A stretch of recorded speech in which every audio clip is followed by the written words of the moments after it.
Assalamualaikum warahmatullahi wabarakatuh. Perkenalkan, nama saya Syahid Amrullah dari kelompok 8 Ekonomi Manajerial. Di sini saya sebagai moderator dari kelompok 8. Kami akan mempresentasikan hasil tugas kami yang berjudul Proses dan Biaya Produksi untuk memenuhi tugas mata kuliah Ekonomi Manajerial. Baik, untuk anggota kelompoknya sendiri beranggotakan saya sendiri, Syahid Amrullah sebagai moderator. Ada Nur Alfia Khalifah Wulandari sebagai pemateri pertama, ada Rizky Yakub sebagai pemateri kedua, dan juga yang terakhir ada Rani Tiara. Baik, untuk para pemateri dipersilakan. Baik, terima kasih. A. Pengertian proses dan biaya produksi. Proses sering diartikan sebagai penciptaan guna, yaitu kemampuan barang dan jasa untuk memenuhi kebutuhan manusia. Produksi dalam hal ini mencakup pengertian yang luas, yaitu meliputi semua aktivitas baik penciptaan barang maupun jasa-jasa. Proses penciptaan ini pada umumnya membutuhkan berbagai jenis faktor produksi yang dikomunikasikan dalam jumlah dan kualitas tertentu. Istilah faktor produksi sering pula disebut korbanan produksi, karena faktor produksi tersebut dikorbankan untuk menghasilkan barang-barang produksi. Biaya produksi adalah sejumlah pengorbanan ekonomis yang harus dikorbankan untuk memproduksi suatu barang. Menetapkan biaya produksi berdasarkan pengertian juga memerlukan kecermatan, karena ada yang mudah diidentifikasikan tetapi juga ada yang sulit diidentifikasikan dan hitungannya. Biaya produksi yang dikeluarkan setiap perusahaan dapat membedakan dalam dua jenis, yaitu satu, biaya eksplisit, yaitu semua pengeluaran untuk memperoleh faktor-faktor produksi dalam input lain yang dibayar melalui pemasaran atau pembayaran berupa uang. Yang kedua, biaya tersembunyi, yaitu pembayaran untuk keahlian keusahawan produsen tersebut. Modelnya terdiri dari yang digunakan dalam perusahaan dan pembangunan perusahaan yang memiliki. Biaya produksi yang dikeluarkan setiap perusahaan dapat dibedakan menjadi dua jenis, yaitu satu, biaya eksplisit. Biaya eksplisit yaitu semua pengeluaran untuk memperoleh faktor-faktor produksi dan input lain yang dibayar melalui pemasaran atau pembayaran berupa uang. Yang kedua, biaya tersembunyi, yaitu pembayaran untuk keahlian keusahawan produsen tersebut. Modelnya tersendiri yang digunakan dalam perusahaan dan bangunan perusahaan yang dimiliki. Macam-macam biaya. Yang pertama ada biaya produksi. Biaya produksi adalah biaya yang berhubungan langsung dengan produksi-produksi tertentu. Biaya produksi terdiri atas biaya bahan baku, biaya tenaga kerja langsung, dan biaya overhead pabrik. Yang kedua ada biaya administrasi. Biaya administrasi adalah biaya yang terjadi dalam rangka pengarahan, pengendalian, dan pengoperasian perusahaan. Yang ketiga ada biaya pemasaran. Biaya pemasaran adalah biaya yang terjadi dalam rangka promosi suatu produk. Yang keempat ada biaya keuangan. Biaya keuangan adalah biaya yang berhubungan dengan perolehan dana untuk operasi perusahaan, misalnya biaya bunga. Kegiatan produksi dan biaya adalah hal yang tak terpisahkan. Biaya memiliki pengaruh terhadap tingkat suatu produksi. Perusahaan harus dapat menentukan strategi produksi yang tepat untuk dapat memproduksi output pada biaya terendah. Produksi berlangsung dengan jalan mengelola masukan atau input menjadi keluaran, yaitu output. Biaya-biaya produksi dapat meliputi beberapa unsur, yaitu ada yang pertama, A. Bahan baku dan bahan dasar termasuk bahan setengah jadi. B. Bahan-bahan pembantu atau penolong. C. Upah tenaga kerja dari tenaga kerja kuli hingga direktur. D. Penyusutan peralatan produksi. E. Uang modal sewa. F. Biaya penunjang seperti biaya angkut, biaya administrasi, pemeliharaan, biaya listrik, biaya keamanan, dan asuransi. G. Biaya pemasaran seperti biaya iklan. H. Dan yang terakhir H yaitu pajak. Secara unsur, biaya tersebut dapat dibagi menjadi 3 komponen biaya, yaitu yang pertama ada komponen biaya bahan, meliputi semua bahan yang berkaitan langsung dengan produksi. Yang kedua, komponen biaya atau gaji upah tenaga kerja. Yang Ketiga, komponen biaya umum atau biaya overhead pabrik meliputi semua pengorbanan yang menunjang penyelenggaraan proses produksi. Yang B yaitu fungsi produksi. Fungsi produksi atau production function adalah fungsi matematika yang menghubungkan kuantitas output dengan input yang digunakan dalam proses produksi.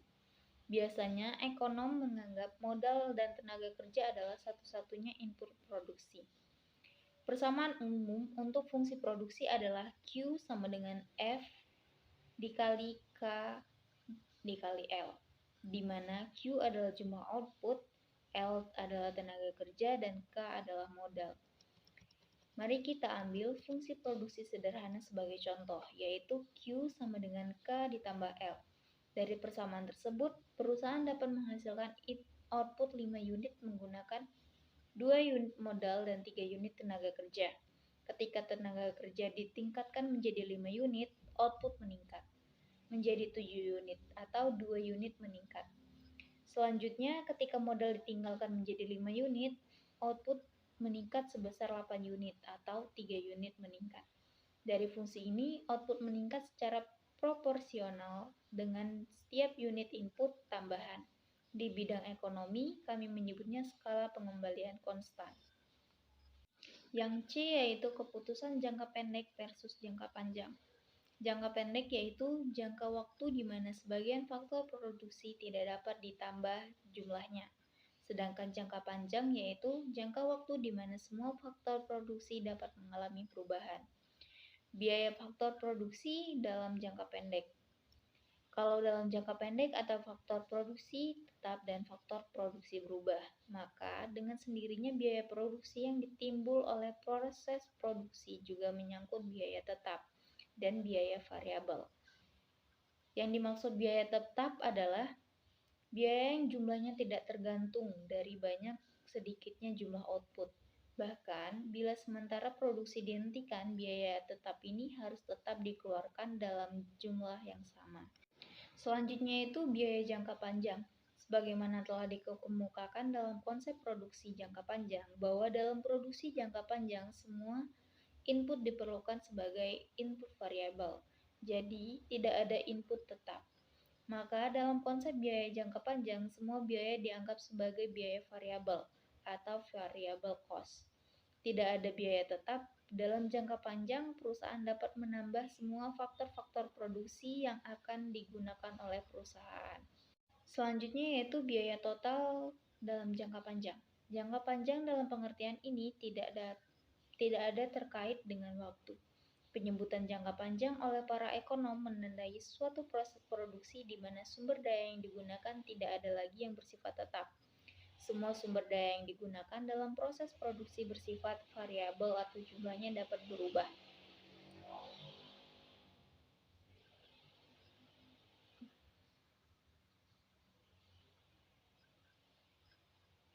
Produksi dalam jangka panjang memungkinkan perusahaan untuk mengubah skala produksi atau tingkat produksi dengan cara baik mengubah maupun mengurangi jumlah sumber daya. Hal ini tentu akan berdampak pada biaya yang ditimbulkan. Dalam jangka panjang hanya dikenal biaya total rata-rata atau ATC.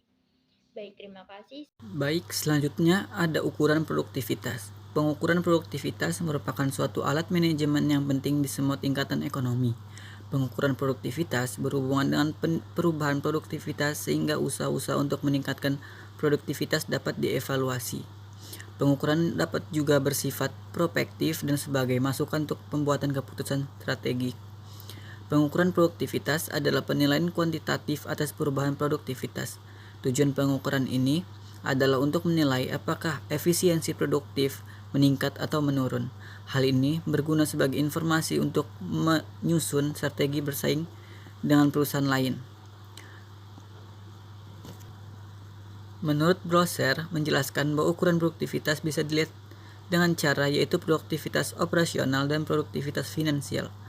Produktivitas operasional adalah rasio unit output terhadap unit input. Baik pembilang maupun penyebutnya merupakan ukuran fisik dalam unit. Menurut Basu Swasta, Produktivitas merupakan salah satu alat ukur bagi perusahaan dalam menilai prestasi kerja yang dicapai karyawannya. Produktivitas adalah sebuah konsep yang menggambarkan hubungan antara modal, tanah, energi yang dipakai untuk menghasilkan hasil tersebut. Produktivitas finansial juga merupakan rasio output terhadap input, tetapi angka pembilang atau penyebutnya dalam satuan mata uang rupiah. Ukuran produktivitas tidak sama dengan efisiensi.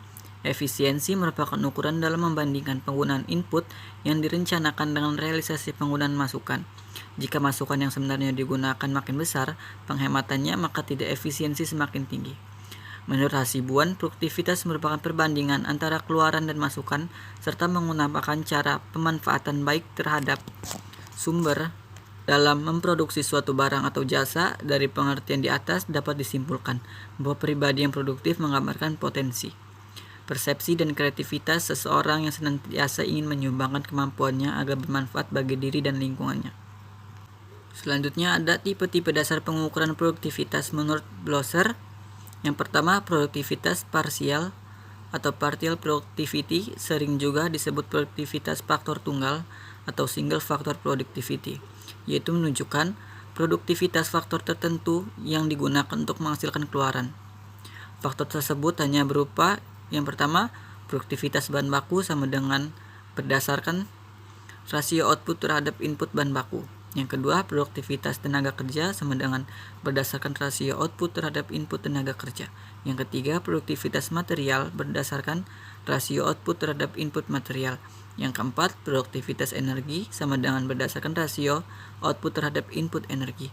Yang kelima, produktivitas modal sama dengan rasio output terhadap input modal. Yang kedua ada produktivitas multifaktor atau multifaktor productivity, menunjukkan produktivitas output bersih terhadap banyaknya input, modal, dan tenaga kerja yang digunakan. Output bersih, net output, adalah output total dikurangi output dalam proses produksi. Jenis produksi yang digunakan dalam pengukuran ini hanya faktor tenaga kerja dan modal saja. Yang ketiga ada produktivitas total atau total factor productivity. Produktivitas ini menunjukkan produktivitas dari semua faktor yang digunakan untuk menghasilkan output. Faktor tersebut adalah bahan baku, tenaga kerja, energi, modal, dan lainnya. Selanjutnya ada produk total atau rata-rata dan marginal. Produksi marginal, produksi total, produksi rata-rata, the law of diminishing merupakan istilah yang memiliki keterkaitan. Agar memudahkan pemahaman, pertama-tama kami akan memberikan tabel dan kurva ketiganya bersama yang mengilustrasikan tentang produksi marginal, produksi total, dan produksi rata-rata. Selanjutnya akan dijelaskan lebih mendalam konsepnya pada subbab masing-masing. Adapun konsep the law of diminishing return nanti akan menjadi bagian penjelasan dari kurva tersebut. Yang pertama, produksi total atau total produk. Produksi total adalah jumlah output yang dihasilkan atas penggunaan input produksi. Pada kaitannya dengan pembahasan teori produksi dengan satu input variabel, maka input yang digunakan adalah tenaga kerja. Sehingga produksi total produk dalam pembahasan adalah jumlah output barang atau jasa yang dihasilkan dari penggunaan tenaga kerja. Yang kedua ada produksi marginal atau marginal produk. Produksi marginal adalah tambahan output yang dihasilkan karena menambahkan satu unit faktor produksi. Jadi yang perlu diingat bahwa produksi marginal adalah melihat besarnya tambahan output atau perubahan output setelah menambah satu tenaga kerja. Dalam kasus ini, faktor produksi yang digunakan yaitu tenaga kerja. Asumsi yang digunakan yaitu ceteris paribus. Dengan demikian, kita mengasumsikan bahwa dengan hanya tenaga kerja saja yang mempengaruhi output yang produksi. Yang ketiga ada produksi rata-rata atau average product. Produksi rata-rata adalah rata-rata jumlah yang diproduksi oleh setiap unit faktor produksi. Inti pada produksi rata-rata ini adalah nilai rata-rata hasil produksi untuk setiap tenaga kerja. Dalam kasus ini, produksi rata-rata dapat dirumuskan dengan produksi rata-rata sama dengan produksi jumlah dibagi jumlah tenaga kerja. Di sini saya akan melanjutkan pemaparan materi. Yang pertama, F. Peran manajer dalam proses produksi. Tugas dan wewenang seorang manajer produksi memiliki tanggung jawab yang besar.